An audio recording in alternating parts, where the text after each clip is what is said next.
자, 우리 진짜죠? 네.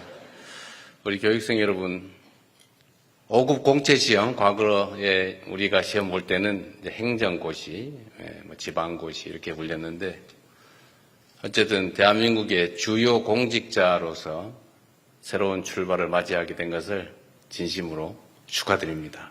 진짜입니다.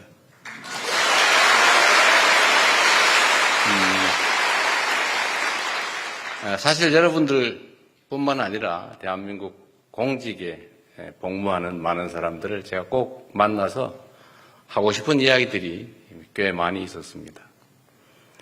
아시는 것처럼 저는 성남시장, 경기도지사를 거쳐왔고 또 이제 대한민국의 국정을 잠시간 책임지게 됐는데 국민들이 맡긴 권한을 대신 행사하는 공직자의 입장에서 보면 사실 대통령이든 시장이든 도지사든 본인이 직접 할 수 있는 일은 없죠, 거의. 대부분의 일들은 결국 다시 임명직 공직자들에게 위임해서 순차적으로 다 위임해서 일을 할 수밖에 없습니다. 그래서 국정이든 시정이든 도정이든 모든 일의 성과는 결국은 일선의 공직자들 손에 달려 있는 거죠. 여러분들 손에 이 나라 운명이 달려 있는 겁니다. 또 오늘 이 순간 또 앞으로 어떻게 하느냐에 따라서 여러분의 인생도 미래도 달려 있겠죠. 아마 이 중에 한 20, 30년 지난 다음에 언론에 이름이 나는데 좋은 쪽으로 나는 사람도 있을 거고 안 좋은 쪽으로 나서 주변 사람들로부터 손가락질을 받는 사람이 생길 가능성도 없지는 아니하겠죠. 없기를 바랍니다. 그리고 여러분들한테 제가 정말 축복의 말씀이라면 여러분들 스스로 이 공직을 마치거나 또는 인생을 마칠 때쯤에 야, 나 정말 행복하게 살았어. 의미 있는 인생을 살았어. 라고 뿌듯하게 여길 수 있기를 진짜로 바랍니다. 인생 뭐 있습니까? 접대받고 대우받고 많이 챙겨 놔봤자 결국 떠날 때 다 빈손으로 가는 거죠. 진짜 맞습니다. 우리가 이제 공직자라고 할 때 왜 공직자라고 하느냐? 공적인 일을 하기 때문이죠. 공적인 일은 뭐냐? 개인 또는 특정 영역에 있는 사람들의 얘기가 아니고 모든 사람들의 일을 한다는 것입니다. 공적인, 모두에게 관계된 일. 그 일을 하되 자기 일이 아니라 남의 일을 대신하는 거죠. 여러분도 결국은 월급 받고 남의 일을 하는 거죠. 이재명 대통령도 결국은 5년 동안 고용된 단기 임시직, 계약직이죠. 5년 후에 또 평가를 받겠죠. 아, 저 사람 때문에 우리가 좀 더 나은 삶을 살게 됐어 라고 하는 경우도 있을 수 있겠고 저 인간 때문에 우리 완전히 망했어 라고 할 수도 있겠지요. 근데 결국 다 제 손에 달렸고 제 마음에 달려있는 일 아닐까 생각됩니다. 여러분도 사실은 마찬가지죠. 만약에 여러분들이 개인 사업을 하면 여러분들이 뭘 잘못하거나 또는 잘못 생각해도 피해가 여러분 하는 사업 관계된 사람들에게만 미치죠. 또는 개인으로서의 삶을 잘못 살면 그 영향, 악영향이라는 것도 아주 좁은 범위에 미치지만 여러분들은 누군가로부터 엄청난 권력이라고 하는 권한이라는 걸 위임받지 않습니까? 그래서 여러분들은 수없이 많은 사람들이 관계된 일을 하기 때문에 여러분의 판단, 행동에 따라서 너무나 많은 사람들이 더 나은 삶을 살게 될 수도 있고 어쩌면 여러분들 손에 의해서 나 아이들 껴안고 이 세상 떠나버려야지 할 수도 있는 거죠. 여러분들은 공직자들이기 때문에 여러분들 손에 사람들의 목숨이 걸려 있습니다. 어쩌면 작은 신의 역할을 하는지도 몰라요. 다른 사람들의 삶에 결정적 영향을 미치지 않습니까? 우리가 권력이라고 하면 뭔가 폼나는 거, 뭔가 남들한테 우월적인 거 이렇게 생각하지만 뭐 틀린 말은 아니죠. 그러나 더 중요한 건 여러분들 다 배운 거잖아요. 권력이 뭐예요? 나의 의지를 타인에게 강제할 수 있는 힘, 그걸 권력이라고 하죠. 여러분들은 그걸 가지게 된 겁니다. 대신에 이 권력이라고 하는 데는 똑같은 양의 책임이 부과돼요. 음지만큼 양지가 있는 거죠. 세상에 공짜가 어디 있습니까? 여러분들한테 월급을 주면서 권력을 맡길 때 다 목표하는 바가 있죠. 이유가 있죠. 내 삶을 좀 더 낫게 해달라고. 우리가 국가 공동체라고 하는 것을 구성하는 이유가 뭐겠어요? 혼자 살면 편하죠. 간섭받지 않고. 그러나 함께 사는 것이 혼자 사는 것보다 더 낫기 때문에 함께 사는 것이고, 그래서 많은 사람들은 물론 여러분도 국민의 일원이지만 더 나은 삶을, 더 나은 세상을 만들어 달라고 힘들게 번 돈 떼서 세금도 내고 우리가 가진 고유한 권력을 국가에 맡기고 그 권력에 복종하지 않습니까? 누가 그런 얘기 했다는데 제가 보는 거의 거짓말일 것 같긴 한데, 대한민국에 2025년에 뭔가 위대한 새로운 일이 벌어질 것이다. 그랬다는 유튜브 방송이 있었죠. 유튜브 맹신자는 아닙니다. 그냥 뭐 좋은 건 보는 거죠. 여러분도 작년에 합격해서 이제 올해 대한민국의 중간 관리자, 주요 공직자로 새로운 인생을 시작하게 됩니다. 여러분들 손에 2025년부터 새롭게 시작하는 대한민국의 운명이 달려 있습니다. 여기 계신 많은 분들, 저는 어떤 생각으로 공직을 시작했는지 잘 모르겠어요. 만약에 돈을 벌어야지 생각했다면 공직은 빨리 그만둘수록 행복해질 수 있습니다. 공직은 명예로울 수 있죠. 내가 더 많은 권력을 가져야지 생각하면 공직을 하기보다는 정치를 하는 게 훨씬 나을 것 같아요. 아마 짧은 시간 안에 내가 이거 왜 하고 있지? 라는 생각이 들 가능성도 없지는 않습니다.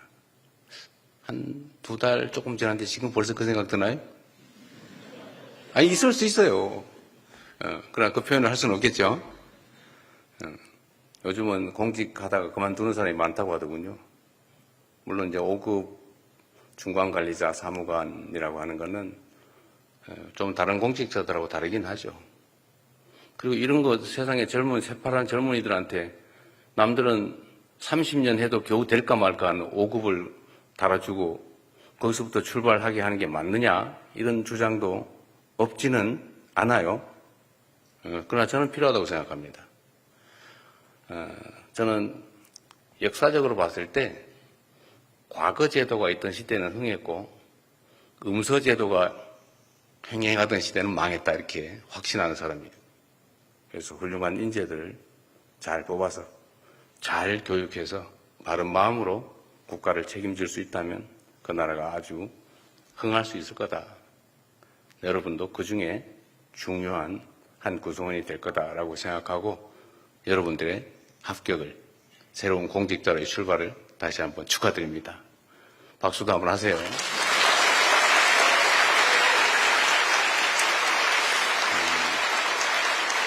그리고 제가 20분 얘기하고 40분은 일종의 토론을 하기로 돼 있던데 질문이나 의견이나 많이 준비하셨어요? 별로 못했을 것 같아요. 아마 시간이 좀 썰렁해질 가능성이 있죠. 이미 공직자의 물이 조금 들어서 일단 말을 하지 않는다. 두 번째, 눈치를 본다. 아직까지는 그리 되지 않았을 거라고 보고 이따 질문할 시간을, 또 의견을 내는 시간을 좀 갖도록 하겠습니다. 저는 공직자들을 선택하잖아요. 예를 들면 더 나은, 더 중요한 일을 맡길 때 제가 쓰는 기준은 있어요. 첫 번째는 방향이 중요하다. 보통 사람들은 얘기할 때 능력이 중요하다고 얘기해요. 그런 기술적 능력을 말하는 겁니다. 뭐 모든 걸 다 합친 게 능력이기도 하죠. 기술적 능력 중요하죠. 테크닉 중요합니다. 근데 그보다 중요한 건 방향이에요. 공직자로서는 국가에 충성하고 국민을 사랑해야죠. 기술적 능력이 뛰어남들 못하겠어요. 그거를 사적 이익을 도모하는 데 잘 쓰면 나라 망할 일이죠. 그런 똑똑한 정말 속세적 의미의 유능함은 없는 게 차라리 낫죠. 그래서 방향이 중요하다. 국민 모두를 위한 봉사자, 공직자라고 하는 기본적 자세. 내가 왜 이 일을 하는가? 나라를 위해서. 5,200만의 삶이 내 손에 달려있다. 실제로 그렇죠. 여러분들 학에 따라서 여러분 자신의 삶뿐만이 아니라 정말로 많은 사람들의 인생이, 삶이, 생명이 달려 있습니다.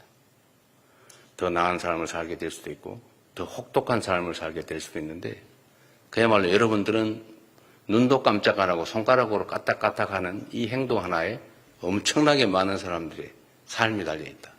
이 세상에 운명이 달려있다.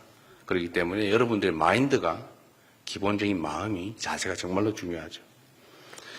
두 번째로 저는 중요하게 여기는 게 성실함이죠. 뭐 토끼와 거북이 예를 들 필요는 없겠지만 유능하고 아무리 방향이 똑같아도 땡땡이 게으르면 그 무슨 소용이 있겠어요. 부족해도 최선을 다하는 사람이 훨씬 더 훌륭한 공직자일 겁니다. 뭐 사람이 어떻게 완벽하겠어요. 다 모자란 게 있죠.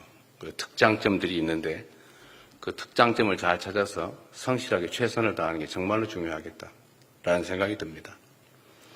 그리고 마지막이 테크닉이죠. 기술을 끊임없이, 역량을 끊임없이 개발해야죠. 똑같은 조건에 똑같은 상황에서 똑같은 물건을 파는 똑같은 가게 주인인데 누구는 흥하고 누구는 망합니다. 여러분들 혹시 식당 많이 가죠? 식당 갔을 때 제일 많이 보는 데가 어디예요? 가서 예를 들면 여러분의 판단이나 기분에 가장 크게 영향을 미치는 요소가 뭡니까? 음식의 양인가요? 음식의 품질? 뭐 그럴 수도 있죠. 종업원의 자세? 주인의 태도? 더러운 화장실? 아마 제일 영향을 크게 미치는 건 더러운 화장실이 아닐까 싶은데 그런 거죠. 똑같이 출발을 했는데 길게 보면 한 번 접촉하고 한 번 경험할 때마다 조금씩 잃는 사람이 있어요. 그런데 한 번 접촉하고 한 번 행동하고 한 번 실행할 때마다 조금씩 더 하는 사람이 있습니다. 플러스를 해가는 사람, 마이너스를 만드는 사람. 처음엔 차이가 거의 나지 않죠. 그런데 이게 나중에는 철길 쭉 갈라지는 것처럼 천지 차이를 만들어낼 겁니다. 아마도 여러분들 한 10년, 20년, 지금 생각하면 10년 무지하게 길게 생각되지만 사실 지나고 보면 순식간이죠. 10년, 20년 지나고 보면 누군가가 여러분을 선택하거나 여러분들도 선택할 때가 오는데 그게 그때 잘한다고 되는 게 아니다라는 거죠. 이때까지 뭘 했느냐, 어떻게 했느냐가 그때 다 반영이 됩니다. 제가 공무원 인사를 하면서 저는 공무원 인사를 하면서 크게 욕먹어보지 않았는데 이유는 아주 단순해요. 물어보면 됩니다. 누구한테 물어보냐? 동료들한테 물어보면 다 알아요. 그리고 이 동료들한테 권한을 주고 자, 니네 동료가 지금 승진 대상자가 10명 있는데 한 30명, 50명 되는 동료들, 동일 직급의 동일 직리할 사람들한테 대표를 뽑아봐라. 대표를 뽑아가지고 그 3명 정도를 뽑은 다음에 제가 번호를 매겨라. 승진시키고 싶은 니네 동료. 1부터 10명, 15등까지 먹여라. 제가 1.5배를 하게 했거든요. 그럼 이 사람 하면 안 돼. 라고 생각되면 끝에서부터 번호를 역으로 떨어질 사람을 번호를 매겨라. 네 같으면은 승진 안 시키고 싶은 사람 순서를 매겨라. 이런 떨어뜨리고 싶은 사람 순서는 거의 하지 않는데 1, 2, 3, 4, 5 순서가 거의 비슷합니다. 거기에 따라 하면 거의 승진 인사가 욕을 먹지 않더라고요. 여러분 동료들이 사실은 여러분들에 대한 평가자들이죠. 지금도 보면 박수 소리 크게 차이가 있죠. 아까 보니까 별로 차이가 없긴 해 아직까지는. 아마 내가 모르는 미세한 차이가 있지 않을까 그런 생각이 들긴 합니다. 어쨌든 이 앞으로 긴 공직 생활을 하게 될 가능성이 매우 높은데 그 사이에 그 매 순간순간 스스로의 역량을 키워주세요. 조금씩 쌓입니다. 처음엔 차이가 별로 없죠. 땡땡이 치고 어디 이상한 데나 관심 가지고 세상 사는 사람들의 삶에 관심이 없는 공직자, 끊임없이 세상 사람들을 위해서 내가 뭘 할 수 있을까? 내가 어떻게 하면 더 유용한 도구가 될까? 내가 세상 5,117만 명 대한민국 국민들에게 영향을 미치는 사람인데 내가 어떻게 하면 좀 더 낮게 결과를 만들어낼 수 있을까를 고민하면 실력이 조금씩 느는데 한 20년 지나고 나면 그 차이가 확 벌어져 있겠죠. 우리 올해 임용되는 여러분들은 벌어지지 말고 모두가 승승장구하길 바랍니다. 잘 되겠죠?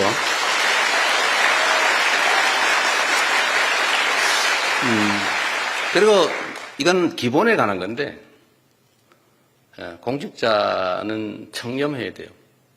나는 부패한 사람으로 온갖 음해를 당해서 이렇게 공격당해서 이미지가 좀 저 사람 이런 생각을 할 수 있지만 저는 정말로 치열하게 제 나름의 삶을 관리해 왔죠. 여러분, 이 돈이 마귀예요. 제가 성남시장 때부터 수없이 한 얘기인데 돈이 마귀입니다. 이 마귀는 절대로 마귀의 얼굴을 하고 나타나지 않아요. 가장 아름다운 천사의 모습을 하고 나타나죠. 어떤 천사? 친구, 친척, 선배, 동료, 어쩌면 사랑하는 애인. 애인이 없나 봐요. 아주 충격적이지 않냐 보니까. 어쨌든 아주 아름다운 관계의 모습을 하고 나타나서 처음에 누가 마귀 짓을 하겠어요. 천사 짓을 하죠. 어려운데 좋은 문자 매일 보내요. 고생 많으시죠. 특별히. 그 다음에 전화 와요. 애쓰십니다. 국민의 한 사람으로서 존경합니다. 과장님, 팀장님 이러고 오죠. 그러면 좀 이따 나타나서 아이고 어려우신데 커피라도 한 잔, 차라도 한 잔, 밥이라도 한 끼, 그러다 술이나 한 잔, 골프라도 한 번. 상품권 이거 막 우연히 생겼는데 10만 원짜리 한 잔. 그 다음에 요새 여유가 좀 더 생겨서 20만 원, 30만 원. 그러다가 부름사람하고 뭐 선물 잔뜩 갖다 주고 내성이 생겨가지고 나중에 별 느낌이 없다가 어느 날 보니까 이 사람이 그걸 장부에다 다 써놨다는 걸 알게 되죠. 언제 그게 드러나냐? 그 사람이 잡혔을 때. 이 원래 여러분 그 특수부 검사들이 조사하는 기법이 딱 정해져 있어요. 아주 너무 쉬워요. 일반 사범을 잡으면 인사고과에 별로 영향이 없는데 공직자를 잡으면 아주 평정 점수가 높습니다. 그래서 맞바꿀 준비를 하고 있죠. 방법은 1. 관가 근처에서 놀고 있는 업자들을 일단 쫙 훑어서 잡아다가 조사를 하면 그런 업체들이 대개는 뻔하게 법인 경영을 엉망으로 하고 있죠. 사실상 개인 회사니까. 연구개발 열심히 하고 국제적인 해외시장 개척해가지고 글로벌 경쟁하는 사람이 관가 근처에서 놀겠습니까? 물론 크게 노는 데도 없지는 않겠죠. 대개는 광급공사 따겠다. 인허가 어떻게 받아가지고 부당하게 남들보다 우월한 입장에서 경쟁을 해보겠다. 이런 사람들이죠. 근데 이런 사람들이 관가 근처에서 노는데 대개 회계장부를 뒤져보면 엉망진창이죠. 다 그렇게 하니까. 그거 빼가지고 잠깐 집 잔금 냈다가 다시 갚고 주식 좋다는데 잠깐 샀다가 다시 갚고. 그런데 이건 이론적으로 따지면 다 횡령 배임죄에 해당되죠. 다 합치면 몇십억 나오죠. 그걸 잡아다가 네가 갈래? 누구 대신 보낼래? 이렇게 물어보면 그때를 위해서 다 준비를 갖추고 있죠. 장부에다가 다 써놨어요. 언제 땡땡 사무관한테 상품권 32만 원 줬더니 엄청 좋아하더라. 장소, 표정까지 다 써놔요. 그리고 현금으로 준 건 증거가 안 남으니까 방법이 있죠. 실제로 있었던 일인데 현금을 찾으면 띠지를 떼고 고무줄로 말아서 준대요. 이렇게. 띠지에 뭐가 있냐? 그 띠를 만든 은행 창구 직원의 도장이 찍혀 있어요. 그거를 다 모아서 요거는 땡땡 사무관 준 거, 요거는 무슨 서기관 준 거, 다 써놓죠. 왜 써놓냐? 자기가 잡혔을 때를 대비해서. 그 장부를 싹 관리하고 있어요. 그래서 수사기관이 관가 근처에 업자를 잡으면 첫 번째 하는 일이 장부 찾으러 가는 일이에요. 그래서 여러분들은 특정한 시기가 지나서 이게 쌓여서 처음에 몰랐죠. 쌓여서 위험한 시기가 되면 그 사람이 태도를 돌변합니다. 처음에는 사무관님 막 간도 드릴게요. 그런데 어느 날부터 우리가 남이가 네가 나한테 이럴 수 있어. 나이도 어린 게 말이야. 이렇게 나옵니다. 그때 이미 코가 깨 있어요. 내 인생이 아닌 거죠. 그렇게 살고 싶어요? 절대로 거기 넘어가지 마세요. 문제는 그들도 엄청난 프로들이라는 거죠. 처음부터 그러지 않아요. 그래서 아예 문제될 일을 하지 않는다. 불필요하게 아예 업자는 만나지 않는다. 그게 제일 안전하죠. 그렇다고 할 일을 안 할 필요는 없겠죠. 어쨌든 여러분, 세상이 그렇게 험한 곳이에요. 돈이란 그렇게 무서운 거죠. 부모 자식도 없어요. 많이 봤죠? 저는 변호사를 하면서 부모 자식 간에 돈 때문에 소송하는 거 진짜 많이 봤어요. 이거는 사람이 아니라는 생각이 들 때가 많습니다. 어쨌든 돈은 그렇게 무서운 거니까 막이다 이렇게 생각하고 조심하시면 여러분의 인생이 편해질 수 있어요. 너무 힘든 얘기만 했군요. 여러분들 혹시라도 구렁텅이에 빠지지 말라고 제가 여러분들한테 드릴 수 있는 일종의 선물 같은 거죠. 나중에 생각해보면 아슬아슬했을 때가 많이 있을 수 있습니다. 저도 그럴 때가 많아요. 제가 딱 시장이 되고 나니까 웬 만나지 않은 사람이 그렇게 많아요. 정말로 많더라고요. 그래서 저를 사랑해서 만나자는 줄 알았어요, 저는. 야, 내가 인기가 엄청 좋구나. 그런데 이 사람들이 만날 때마다 저한테 꼭 뭘 부탁을 해요. 그리고 심지어, 이거 쓰시죠? 이렇게. 제가 그때, 시장시대 CCTV를 다뤘는데 이유가, 돈을 받는 증거를 찍어 놓기 위해서가 아니고, 사실은 용도가 다른 거였어요. 그게 용도가 뭐였냐면, 그때 당시에 한명숙 총리 재판을 아마 하고 있을 그 시점이었던 것 같습니다. 저도 법률가라서 다 재판하면서 먹고 살아왔기 때문에 입증 책임이라고 하는 걸 너무 잘 알고 있죠. 업자가 예를 들면 잡혀가지고 제가요 언제 땡땡 시장 만났는데 그때 봉투에 3천만 원 줬어요 라고 거짓말을 했다고 쳐보세요. 일단 검찰이 증명을 해야 되는데 만약에 그때 그 사람이 나를 만나서 봉투에 100만 원을 넣어서 줬는데 내가 돌려줬다고 생각해 보세요. 받은 건 거의 사실에 가깝죠. 받았다 돌려줬으니까. 밀었으니까. 이게 뭐예요? 돌려줬으니까. 그런데 3천만 원은 아니고 100만 원이다. 300만 원이다. 하여튼 동그라미가 한 개 있냐 없냐 차이죠. 그런데 생각해 보십시오. 나를 만날 이유가 있는 사람이었죠. 실제 만났죠. 그리고 뭔가 부탁을 했어요. 내가 안 들어주긴 했지만. 하여튼 뭔가 나를 줬어요. 그건 팩트예요. 그런데 이제 그 다음부터 내가 해야 될 일이 뭐예요? 저는 돌려줬습니다. 그거 알고 보니까 300만 원밖에 안 됐어요. 저는 거절했습니다. 증명이 안 돼요. 그러면 그 사람 말이 진실이 되는 거죠. 특히 거기에 일정한 의도가 끼어 있다라고 하면 이건 꼼짝없이 당하는 거예요.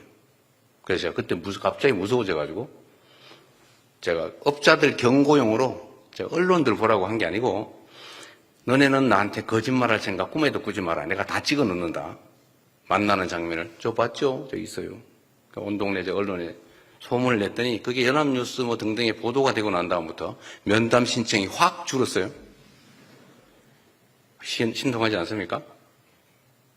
네, 그래서 결국은 제가 돈 받았다는 소리는 안 듣고 살았죠. 다행히 엉뚱한 이상한 소리를 듣긴 했지만 어쨌든 세상은 그렇게 험한 세상이니까 잘 여러분들 지키시기 바랍니다. 그리고 마지막으로 제가 이 말씀을 좀 드려야 되겠는데 여러분들뿐만이 아니라 대한민국 공직자들에게 제가 드리고 싶은 말씀입니다. 공직자들이 어떤 태도로 뭘 하느냐에 따라서 그 나라는 흥하기도 하고 망하기도 해요. 제가 선거 때 선조가 있는 조선은 망했고 똑같은 조선인데 정조가 있는 조선은 흥했다. 열심히 백성을 사랑하고 존중하고 정말로 노비든 평민이든 가리지 않고 유능하면 데려다가 쓰고 그리고 혹시라도 지방 관료들이 백성들 괴롭힐까 싶어가지고 징을 들고 수원에서 서울에서 수원 화성 왔다 갔다 하면서 억울한 백성들은 나와서 징을 쳐라. 그러면 내가 들어줄게. 이렇게 징을 들고 왔다 갔다 했는데 그걸 본 지방 관아의 관리들이 어떤 생각이 들었겠습니까?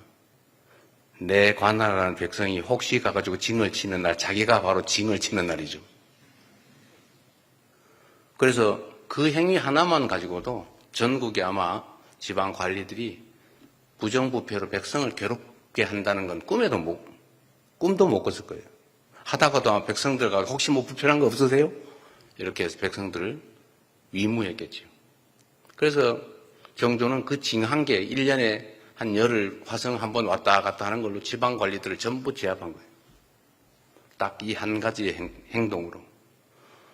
그래서 여러분들 손에 나라의 운명이 국민들의 삶이 어쩌면 목숨이 달려있다.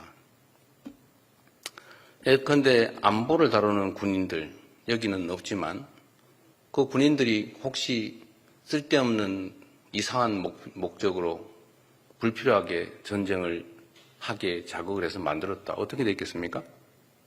수없이 많은 사람들이 직접 목숨을 잃는 건 말할 것도 없고 아마 경제가 폭망을 해서 손가락 빨면서 먹고 살기 어려워서 또 극단적인 선택을 할 수밖에 없는 사람들이 무수히 생겼겠죠.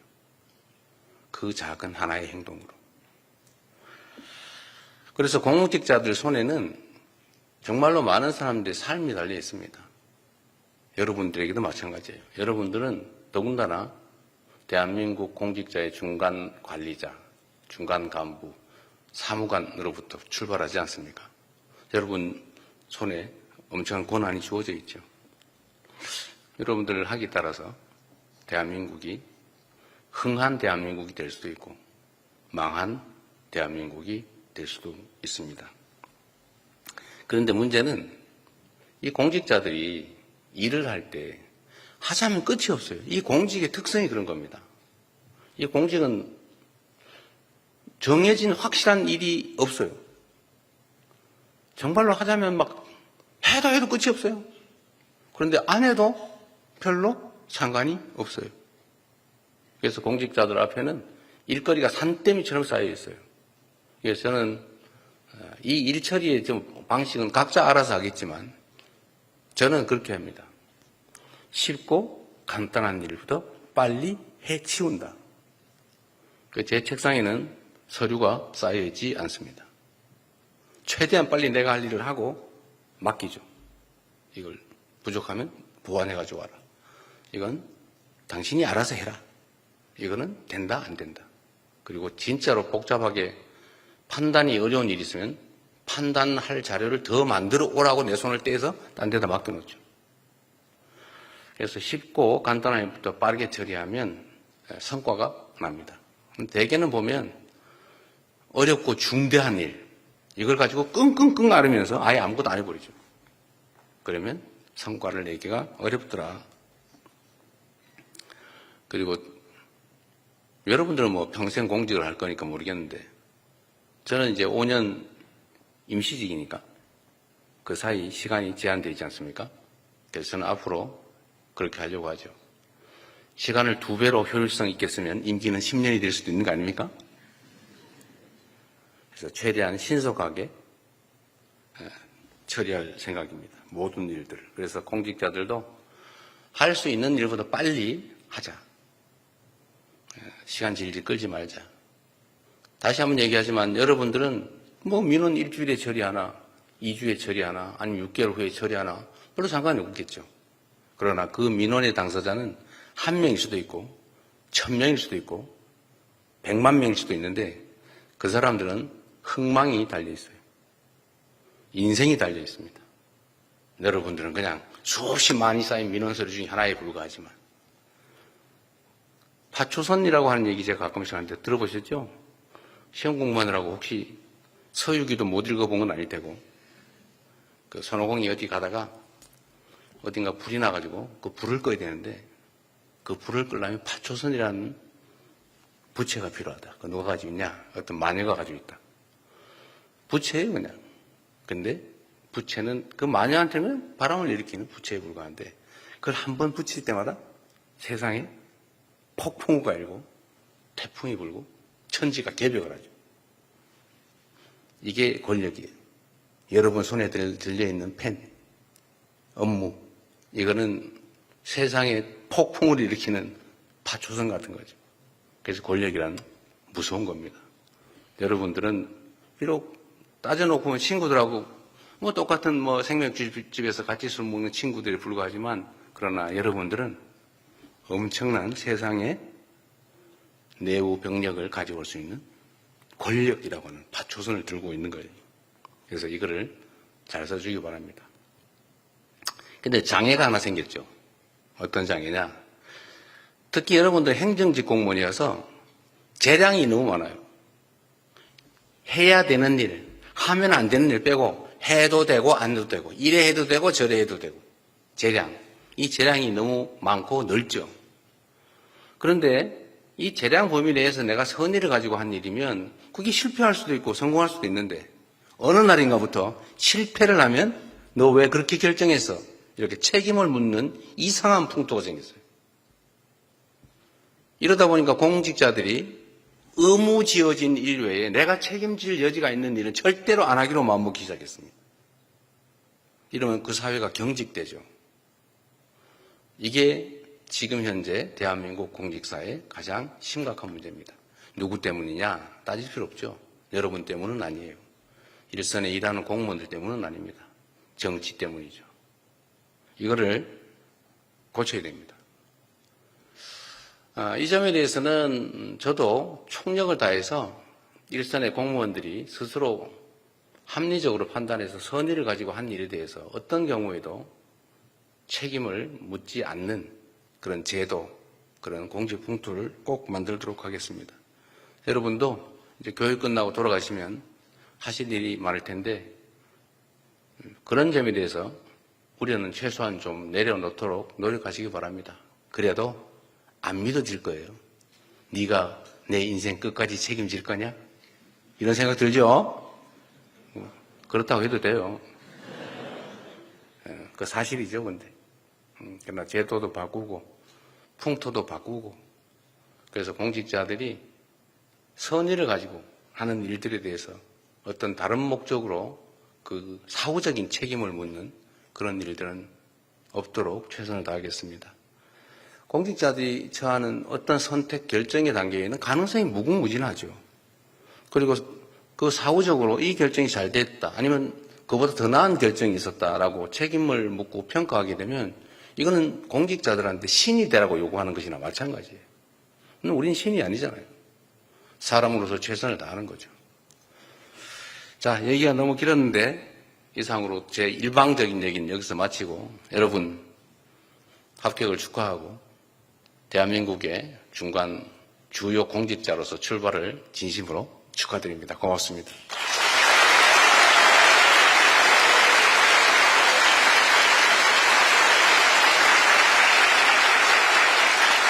네, 뜻깊은 강의해 주신 대통령님께 다시 한번 감사드립니다. 이후 일정은 비공개 예정이니 기자단 여러분은 협조 부탁드리겠습니다. 그냥 공개해도 되는데요. 예, 그럼 여러분은 어떠세요? 비공개해서 얘기하고 싶으신 분은 공개적으로 얘기한 다음에 해도 되고 지금부터 그냥 비공개하자면 비공개할게요. 어떠세요? 비공개하자. 공개하자. 공개하자. 이거 조금 많은데? 그래, 예, 공개하자. 그러면 과반수 의견으로 행사는 공개 행사로 진행을 하도록 하겠습니다. 네, 이후 질의응답 시간이 이어집니다. 네, 대통령님 잠깐 그냥 바로 하시죠, 그냥. 멈춰서 바로 진행하도록 하겠습니다. 예, 대통령님과 함께하는 질의응답 시간 바로 이어지겠습니다. 먼저 제70기 신임 관리자 과정 교육생을 대표하는 의미로 자치회장이 첫 번째 질문 기회를 저희가 드리도록 하겠습니다. 진다영 자치회장님 질문해 주시기 바랍니다. 안녕하세요, 대통령님. 제70기 신임 관리자 과정 자치회장 일반행정 직렬 진다영입니다. 오늘 좋은 말씀 정말 감사합니다. 저희 신입 사무관들이 가져야 할 자세나 마음가짐에 대해 다시 한번 포부를 다질 수 있는 뜻깊은 시간이었습니다. 교육생 305명을 대표하여 다시 한번 감사의 말씀 드립니다.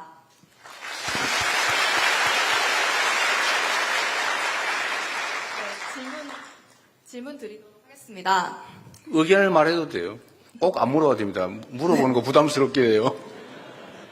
네, 대통령 되신 지 이제 1개월 정도 되신 걸로 알고 있는데, 네, 그간의 소회가 궁금합니다. 그리고 그 중에 기억에 남는 일이 있으셨다면 듣고 싶습니다. 감사합니다. 가장 평범한, 가장 준비된 질문 같은데 가장 곤란한 질문이네요. 네. 한 달 이제 조금 지났는데 일단 개인적으로는 가장 빠른 시간 내에 많은 부분이 안정이 돼가는 게 가장 보람이 있습니다. 제가 생각하는 것보다 더 빠르게 어쨌든 국정이 안정이 되고 있습니다. 그러나 여전히 기대치는 높고 또 제가 할 수 있는 일은 제한적이어서 걱정이 되기도 합니다. 글쎄 가장 기억에 남는 일, 주가가 많이 오른 것 정도?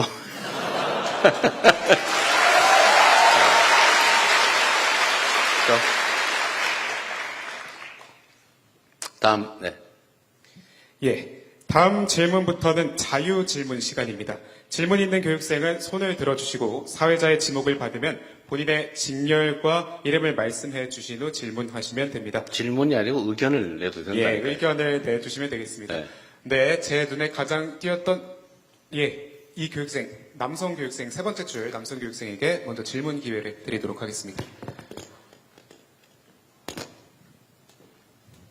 안녕하세요, 대통령님. 일반행정 직렬 151번 교육생 유현재라고 합니다. 먼저 국민을 위한 소중한 시간 내어주신 점 진심으로 감사드립니다. 제 질문은 지역균형 발전을 위해선 청년이 머무를 수 있는 지역 환경을 조성하는 게 중요하다고 생각합니다. 지역에서 청년들이 학업, 취업, 그리고 정착까지 나아가는 데 있어서 이를 위해 새 정부가 구상 중인 정책 방안은 어떤 것이 있는지 여쭤보고 싶었습니다. 네. 감사합니다. 점점 어려운 질문을 가고 있어요.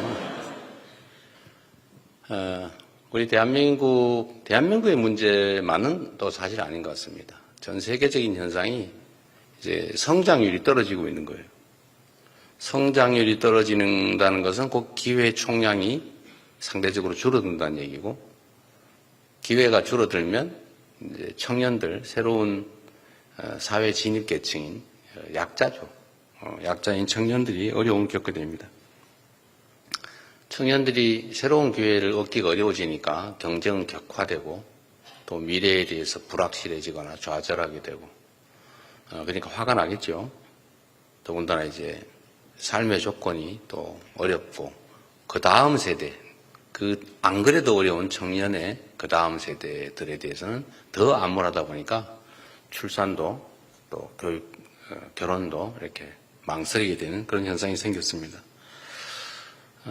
그게 이제 전 세계적인 일반적인 어려워진 상황이긴 한데, 대한민국은 거기다 이제 몇 가지 요소가 좀 추가되고 있죠. 그 첫 번째가 성장률 추락에 더해서 수도권 집중이 사실은 좀 심각해요. 그러니까 안 그래도 자원이 좀 부족하고 경쟁은 격화됐는데, 지방은 다 소멸을 하다시피 하고 서울에만 집중이 돼서, 수도권에만 집중이 되다 보니까 자원 배분도 비효율적이고 자원 활용도 잘 안 되다 보니까 또 더 어려워진 측면이 있습니다. 그러니까 당연히 지방은 더 어려워졌죠. 또 지방 중에서도 청년은 더 어려워진 것 같습니다. 해결책이 있냐? 뭐 해결을 할지는 모르겠지만 완화를 하기 위한 최소한의 노력은 해야 되겠죠. 그래서 저는 결국 지역 균형 발전에 우리가 좀 주력해야 될 사유인데 구체적으로 뭐 어떤 방법이 있냐? 첫째는 지금까지는 사실 정책 여러분들이 하게 될 국가 권력 행사에서 중앙 집중적인 사고 또는 그에 기반한 중앙 집중적인 이제 자원 배분이 이루어졌어요. 예를 든다면 지방에는 어디 뭐든 부울경 어딘가 메가시티 충청 메가시티에 뭐 GTX, CTX 뭐 순환 고속철도망 이런 거 좀 만들자라고 하면 거기는 뭐 사람도 별로 없는데 굳이 그걸 만드냐? 그러면서도 서울은 A, B, C에 이어서 D, E, F까지 계속 만들고 있죠. 물론 단기적으로 보면 효율성이 높습니다. 많은 사람들이 있으니까요. 또 세금도 많이 내니까. 그러나 이 방향을 일부 이제 교정을 좀 해야 될 것 같아요. 정부의 국가 역량 배분에서 지방에 대한 균형적 시각보다는 지방에 대한 추가적인 인센티브가 필요하겠다라고 생각이 됩니다. 그래서 예를 들면 지금은 이제 재생에너지 중심 사회니까 재생에너지가 풍부한 지역에 기업과 산업들이 입지할 수 있도록 하는 각종 제도들을 만들어야 되겠죠. 뭐 억지로 보낸다고 되겠습니까? 해수부를 부산으로 보내는 건 사실은 상징적인 조치죠. 그 자체를 가지고 뭐 부산이 엄청나게 발전 또는 경남이 엄청나게 발전한다고 보기는 어렵습니다. 그러나 우리가 그에 대해서 관심이 있다.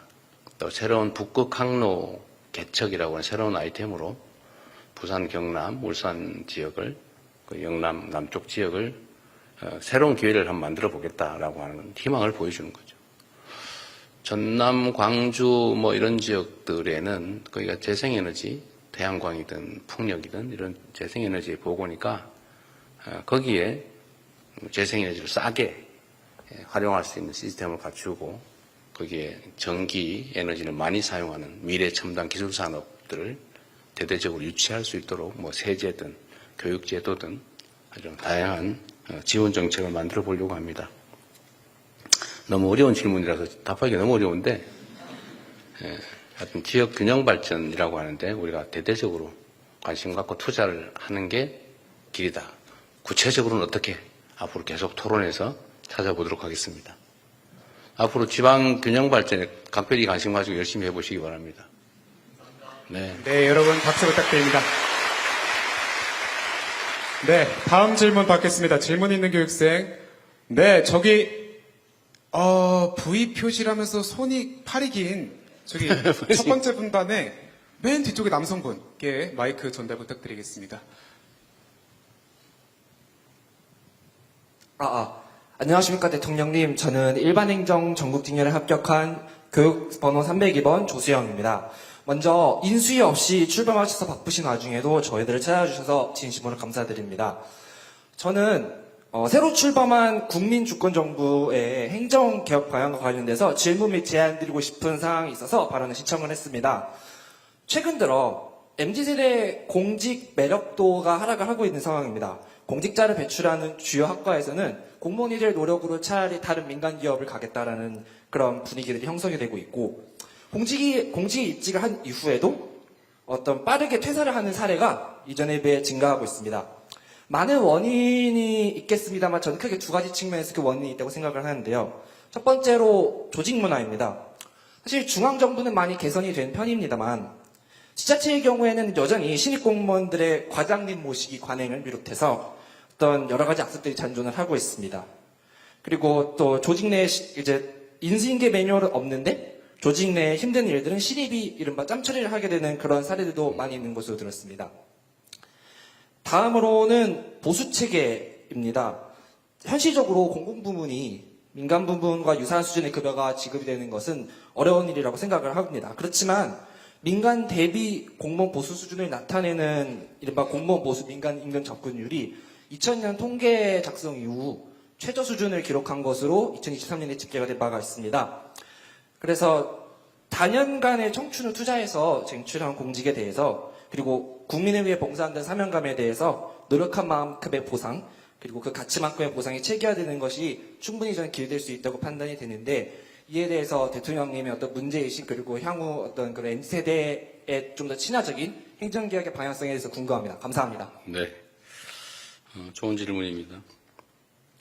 최근에 사무관들은 어떤지 모르겠는데, 구급 합격자들 중에 상당수가 이제 중도 퇴직한다고, 조기에 퇴직한다고 합니다. 구급 공무원들의 임금 수준이 최저임금을 겨우 벗어난 정도, 거의 그에 근접하는 정도라고 하죠. 그리고 과거에는 이제 연금 제도가, 공무원들은 당장 보수는 낮아도 연금 제도가 사실은 상당히 유리하다라고 해서 재직 기간 잘 견디면 퇴직 후는 행복하다, 이렇게 생각했다는데, 지금 연금 개혁으로 인해서 내는 만큼 받자, 왜 공직자들에 대해서 이렇게 특혜가 많냐라는 국민적 반론 때문에 이 연금 개혁이 점점 이루어지면서 공직사회에 대한 보수 매력도는 떨어지고 있는 거죠. 그러다 보니까 뭐 연금에 특별한 혜택이 없다면, 보수라는 측면에서 본다면 이 박봉을 견디면서, 특히 동사무소 가서 내가 이 고생하면서 내가 왜 버텨야 되냐, 이런 생각이 들 수도 있을 것 같아요. 퇴직자가 많다고 합니다. 어쨌든 뭐 이 점에 대한 저도 문제의식은 가지고 있는데, 문제는 청년 세대들이든 누구든 국민들이 이제 직업을 선택하는 데서 1번 공직자, 2번 공기업, 3번 대기업, 뭐 이렇게 되게 번호가 1, 2, 3 순위가 정해져 있잖아요. 물론 그 순위는 뭐 다를 수도 있겠어요. 그래도 다른 데보다는 나은 편이다. 약간 서글픈 현실이긴 하죠. 어쨌든 청년들의 일자리 문제를 근본적으로 해결을 하는 게 우선순위 같고요. 공직자들의 처우 개선도 중요한 과제이긴 한데, 그게 우선순위인지에 대해서는 우리 국민들이 공감하기는 그렇게 쉽지는 않을 것 같아요. 그나마 그것도 괜찮은 자리라고 생각되니까요. 사회 전체적으로 우리 개선해야 될 점들이 너무 많다, 이런 생각이 듭니다. 아까 그 표현에도 약간 그런 표현이 있었는데, 쟁취한 공직이라는 표현 하시잖아요, 그죠?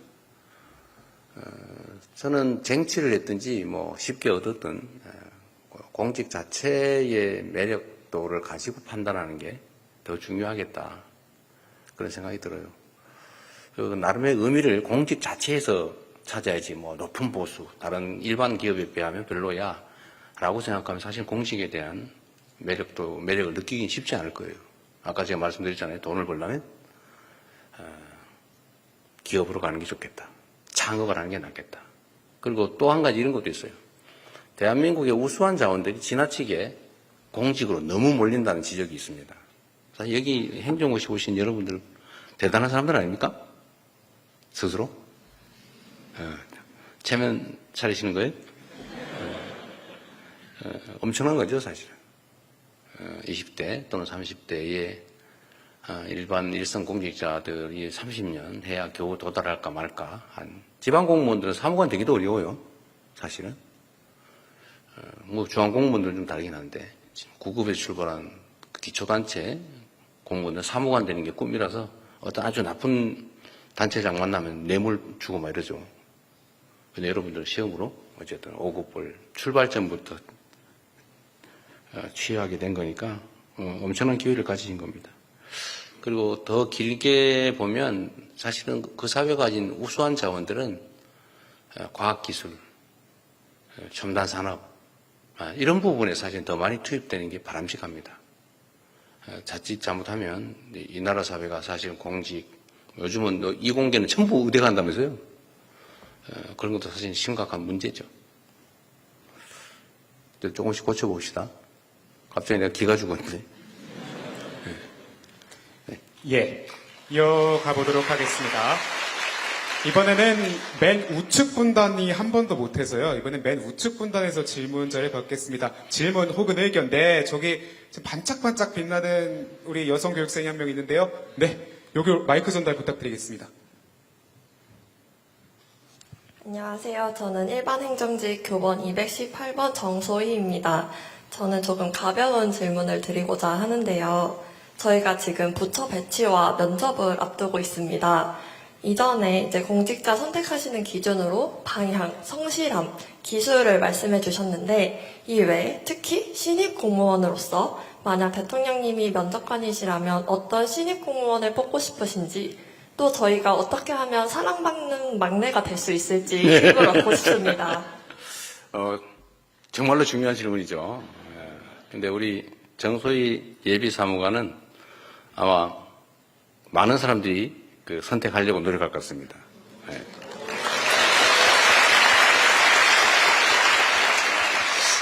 근데 이런 것도 있는 것 같아요. 여러분들 아직 젊으시긴 하지만 사람들의 마음이 얼굴에 써져 있습니다. 그런 게 있죠. 사실 마음이 제일 중요해요. 특히 나이가 들면 들수록 점점 판단 기준을 사람의 마음에 두게 됩니다. 처음엔 잘 안 보여요. 외모만 보여요. 그런데 시간이 지나면 지날수록 그 눈빛 뒤에 감추어진 그 사람의 진실한 내면이 보이기 시작합니다.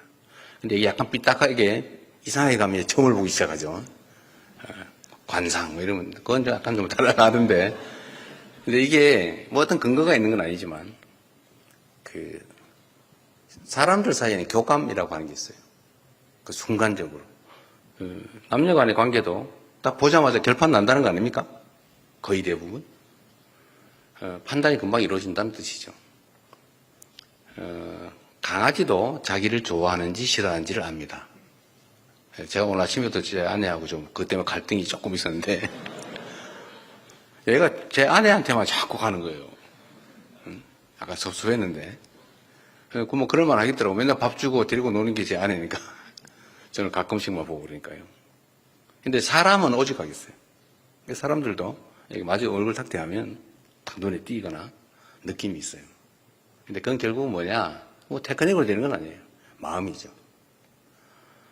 아까 제가 말씀드린 선한 마음, 공직자로서의 책임, 이런 걸 아마도 공직을 오래 한 여러분의 선배들은 느낌이 있을 겁니다. 그러면 뭐 객관적인 데이터는 다 있죠. 시험 성적, 뭐 이런 건 다 있는 거죠. 근데 점점 아마 지나고 나면 점점 더 이렇게 마인드, 무슨 생각으로 정말 열성을 다할 사람인가를 더 보게 됩니다. 도움은 전혀 안 됐겠지만 네, 이걸로 답을 대신하겠습니다. 네, 박수 부탁드리겠습니다. 네, 여러분의 공직에 가서 사랑받는 방법까지 가르쳐 주셨습니다. 네, 이어서 다음 질문 받겠습니다. 네, 조금 더 적극적이어야 제가, 네. 예, 파마도 하시고. 예, 대통령님께서 지목해 주신 분께 네. 제가 발언권을 드리도록 하겠습니다. 파마 하신 것 같은데. 그죠? 적극적인데, 맞습니다. 안녕하십니까, 대통령님. 저는 교육행정중렬 유찬휘라고 합니다. 교육행정, 네.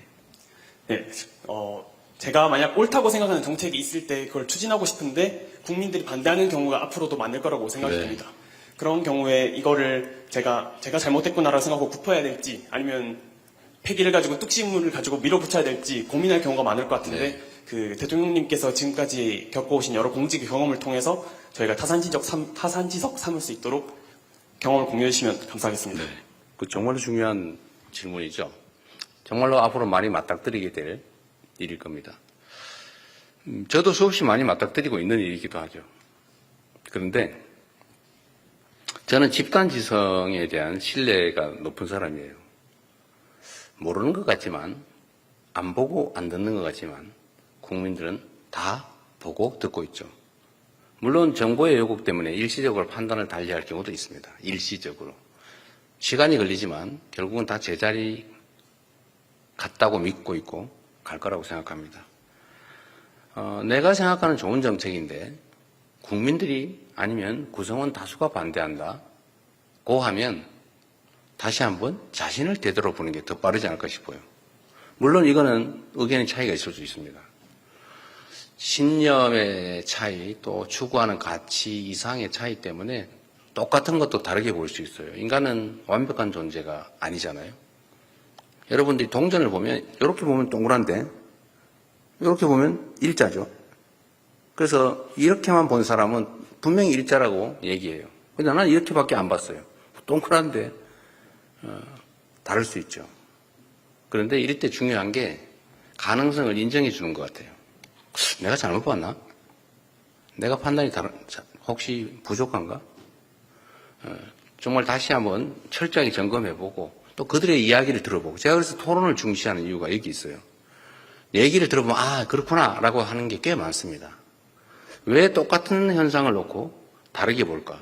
그건 이해관계가 충돌할 때는 어쩔 수 없어요. 그때는 결판을 내야지. 그 싸울 일이죠. 이해관계가 다르다. 그런데 객관적인 판단, 객관적인 데이터, 객관적인 사실에 대한 의견이 다르다. 이거는 누군가가 잘못 보고 있다는 뜻이에요. 근데 그게 반드시 나는 잘 보고 상대는 잘못 봤다고 확신할 수 없죠. 근데 내가 보는 건 언제나 옳아. 그러면 이제 피곤한 사람 되는 거예요. 왕따 되는 거죠, 나중에. 근데, 나도 틀릴 수 있다. 내가 일면 봤을 수 있겠다. 그럼 당신은 뭘 봤냐? 라고 얘기를 해보고, 내가 봤더니 이렇던데? 그렇구나. 이게 납작한 동그란 거구나. 라고 하면 다 해결할 수 있죠. 그래서 저는 이렇게 의견이 다르면 토론을 해봐야 된다고 생각해요.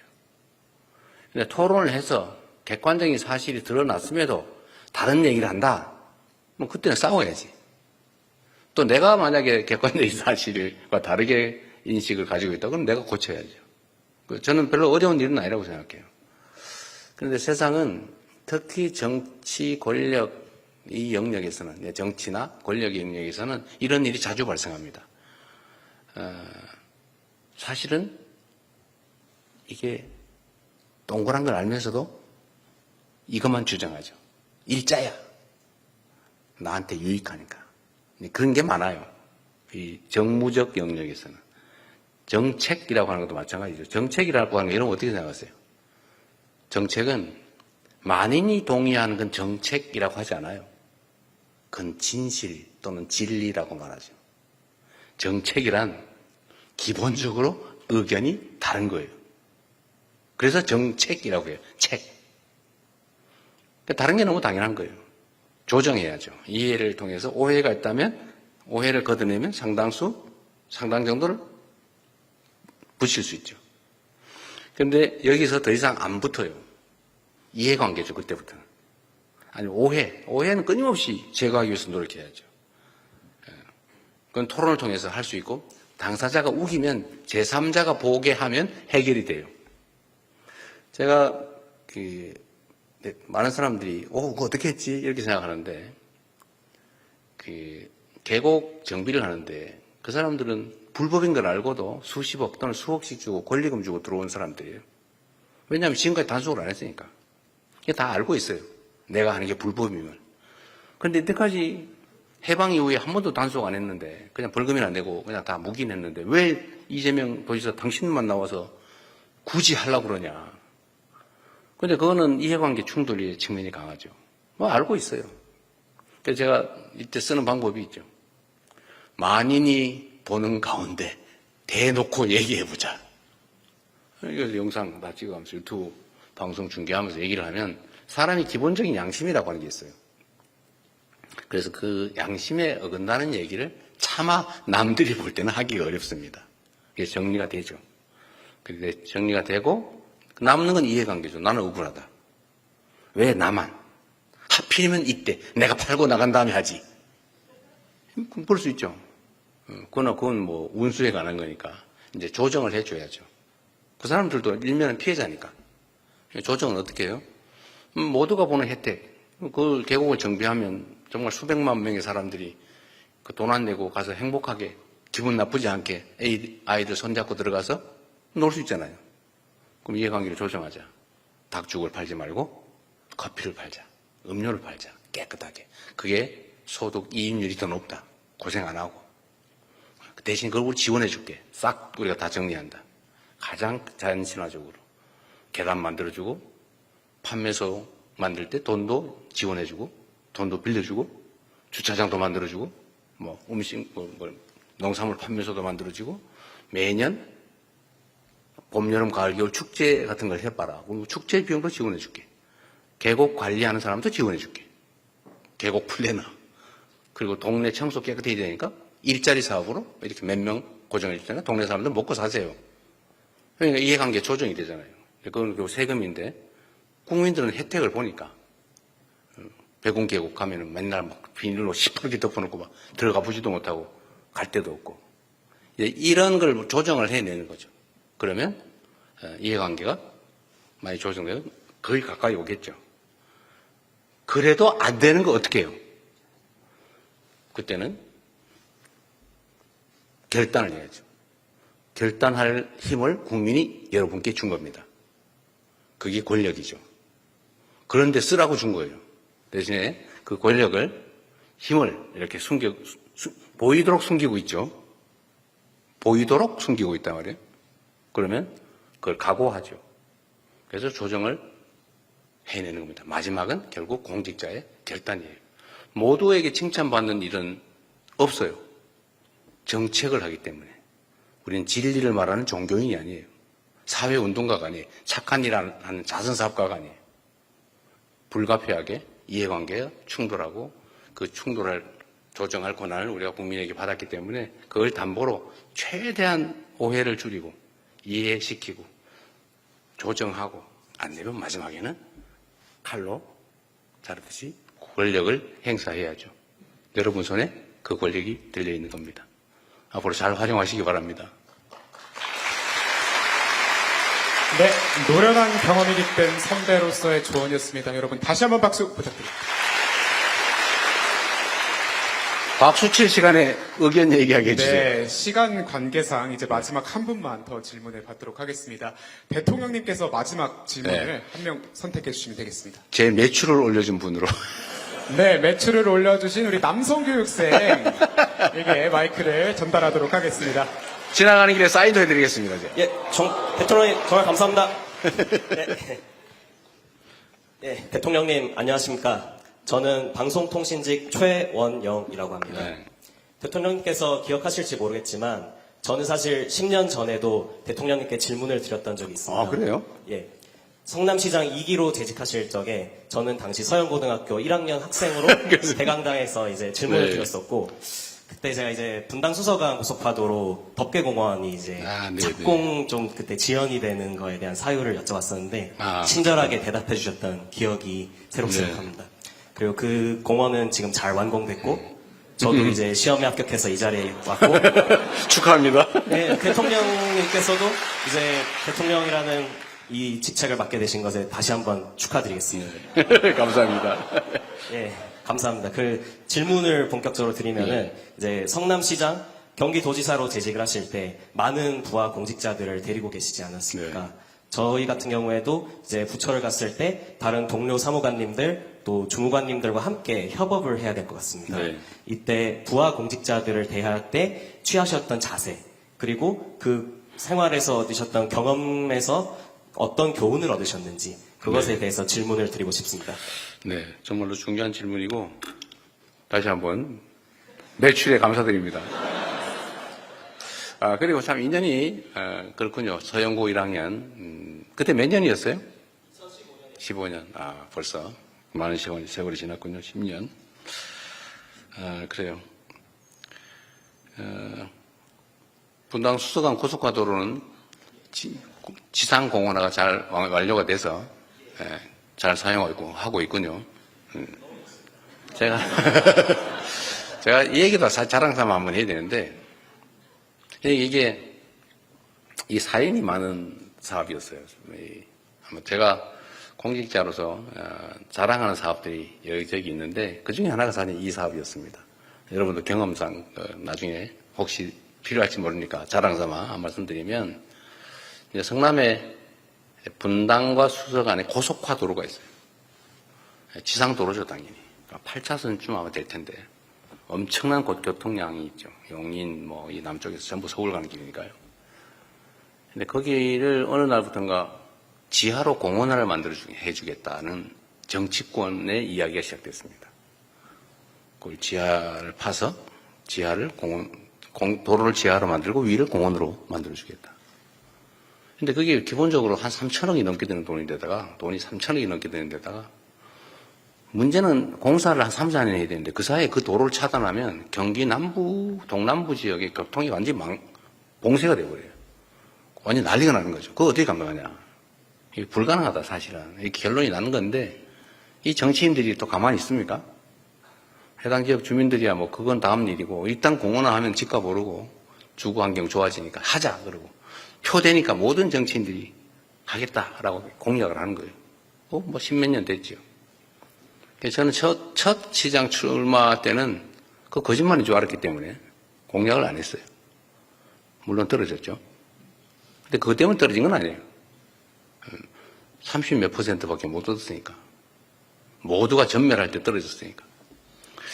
근데 제가 그 2010년에 선거 나갈 때는 이 당선 가능성이 꽤 높은데 이거 혹시 이것 때문에 떨어지면 어떡하냐 해서 제가 마음에 없는 알면서 한 거짓말 공약을 그때 그걸 한번 해봤습니다. 뭐 나름은 다른 모두가 하니까 모든 국회의원, 시장 출마자 전부 하는데 이재명만 독야 청청한다고 하여튼 혹시 떨어지면 뭐 여전히 또 거짓말은 계속될 텐데 또 하고 싶은 일은 많고 그래서 제가 할 수 없이 거짓말인 줄 알면서 그 공약을 했습니다. 지킬 수 없을 걸 알면서 그랬는데 제가 사과를 했어요. 시장이 된 다음에 죄송합니다. 이건 지킬 수 없는 공약입니다. 근데 정치하면서 처음으로 거짓말 해봤는데 자백합니다. 그래서 제가 SBS 방송에다가 인터뷰를 했어요.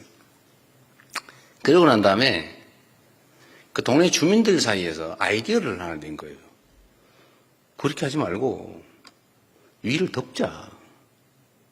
그 다행히 단차가 있습니다. 이렇게 도로가 좀 낮아요. 아파트 단지보다. 그거 살짝 올려가지고 그냥 도로는 통행을 시키고 위를 덮자. 돈도 1,500억밖에 안 든다. 그 주민들이 낸 아이디어예요. 그래서 제가 반짝해가지고 실제로 그렇게 해서 위를 덮기로 하고 덮는 공사를 해서 지금은 위에가 공원화가 되어 있습니다. 물론 뭐 지하로 한 것보다는 좀 부족하죠. 근데 그걸 잘 쓰고 있다니까 정말 다행이고 제가 이 말씀을 드린 이유는 이 집단지성의 위대함이에요. 공직자들은 설계하는 전문가들은 아무도 그 생각을 못했어요. 오로지 그냥 땅 밑을 팔면 돈이 얼마나 들고 교통을 어떻게 분산시키고 얼마나 걸리고 이것만 뭐 머리 좀 해다 결국 하다 또 안 된다. 이렇게 되는 거죠. 근데 결국은 어느 날 주민들 중에 누군가가 제가 그 사람 이름도 대충 기억하는데 그 안을 낸 거예요. 진짜 조사를 해보니까 가능했던 거죠. 그래서 국민들 의견들을 현장에서 많이 들으면 이게 하늘이 무너진 속에서 솟아날 구멍이 생길 수도 있더라. 그 얘기를 자랑 삼아 한번 합니다. 부하들에 대한 자세. 저는 부하 그러면 좀 기본적으로 무시하는 마음이 들 수 있어요. 근데 내가 부하를 무시하면 나도 상사한테 무시당할 수 있죠. 근데 그런 사람이 있어요. 근데 위를 존중하되 굴욕적이지 않고 아랫사람을 대하되 비하하거나 하대하지 않고 존중하면 나도 존중받습니다. 그리고 그게 사실 힘은 거기서 나와요. 저는 어떤 회의를 하거나 이럴 때 간부만 오게 하지 않아요. 가능하면 국장한테 보고를 받으면 국장이 솔직히 뭘 알아요? 제가 물어보면 몰라요. 그냥 슬쩍 거짓말해요. 거의 그렇습니다. 대충 대개 제가 그러면 혼내죠. 거의라니 겁니다라니. 제가 그런 회의하면 제가 국무회의에서도 한번 뭐라고 그랬는데 그런 얘기 하지 마라. 모르면 모른다고 해라. 어떻게 장관이 또는 국장이 어떻게 다 알아요? 저는 모르는 게 당연하니까 물어본 건데 모르면 무슨 큰 난리나 나는 것처럼 슬쩍 거짓말을 해요. 그렇게 하지 말고 모르는 거 너무 당연하다. 대신에 모르면 모른다고 하고 다음에 알아서 알려주는 게 그게 행정이 똑바로 되는 거지 대충 떼어놓고 나중에 수습하고 그러면 안 된다. 왜? 개인 사업이 아니니까. 개인 사업도 그렇게 하면 망한다. 공무니까. 대신에 저는 다 부하 직원들 다 오라고요. 국장이 오면 잘 모르겠으면 자신 없으면 과장 다 데리고 100% 파악하고 있으면 모르겠으면 팀장도 데리고 와라. 팀장도 100% 모르겠으면 그 실무자 데려와라. 기한한 실무자. 그 얘기하면 되잖아. 뒤치로 앉아있다가 모르면 얘기해주면 되지 뭐. 뭘로 아는 척 합니까? 모르는 게 너무 당연한 거예요. 어떻게 국정을 다 알겠어요? 어떻게 국장이 온갖 과에 있는 온갖 팀에 있는 그 모든 자세한 일을 알겠어요? 모르는 게 너무 당연하지. 아는 척할 필요 없다. 그래서 그 존중해 주는 거죠. 그리고 일선의 실무자가 제일 중요하잖아요, 사실은. 여러분, 그런 얘기 있는데, 대한민국에서 제일 힘센 기관이 검찰청이었잖아요, 그죠? 아니에요? 여러분 아직도 뭐 그런 걱정 안 하고 사세요? 네, 다행이네. 대한민국에서 제일 힘센 기관이 이제 검찰청이라고 보통 얘기를 했는데, 검찰청에 가면 제일 무서운 사람이 누군지 아세요? 그런 얘기가 있었습니다. 이 진실인지 아닌지 모르지만 그냥 하는 얘기니까, 상징적인 예니까 이거 가지고 뭘 또 꼬투리 안 잡으면 좋겠어요. 수위. 옛날 말로 수위. 그거 진짜 무서워요. 거기 입구를 지키고 있는데. 근데 그 사람들이 결국은 이미지를 결정을 하죠. 어느 건물에 대기업 거기 가는데 그 앞에 지키는 경비원, 그 경비원 태도를 보고 그 이미지가 확 결정나 버리지 않아요? 더군다나 국민들은 어떤 정책을 접해도 간부부터 접하지 않아요. 그 실무자부터 접촉하죠. 그 실무자의 표정, 태도, 이게 모든 이미지를 결정해버리죠. 그래서 이 실무자가 정말 중요해요. 그래서 저는 실무자라고 해서 계급이 높으냐 낮으냐가 뭔 상관이 있어요? 똑같은 사람인데 똑같이 가정에서 존중받는 가장일 것이고 똑같이 대한민국의 주권자고. 그런데 계급이 높고 낮은 게 뭘 중요합니까? 제 목표 중에 우리 여기 같이 온 참모들도 가끔씩 듣는 얘기인데 자꾸 저는 어디 가면은 자리 놓고 막 서로 막 양보하고 막 밀고 막 이쪽 앉으세요. 그거 좀 그런 거 하지 마라. 제가 목표 중에 하나는 의자의 계급을 없애는 거예요. 아무 데나 편하게 앉으면 되지 뭐. 그것도 하나의 이제 조직 문화죠. 사람이 귀하다. 계급에 높고 낮은 게 뭐 그리 중요하냐. 역할 분담이니까. 높은 사람이 아니라 직급이 높은 사람은 역할이 넓은 거죠. 똑같은 국민의 대리인, 국민으로부터 유인받은 종복이다. 그렇게 생각하면 부하들한테 인기도 좀 얻을 수 있지 않을까? 아까도 얘기했죠. 부하든 상사든 강아지도 다른 사람이 무슨 마음을 갖고 있는지 다 아는데 사람이 모르겠어요. 결국 마음을 읽죠. 느낌으로. 잘 해주면 잘 대접받을 수 있습니다. 앞으로 공직사회 마지막이라니까 행복한 공직사회 되기 바랍니다. 축하드립니다. 고맙습니다.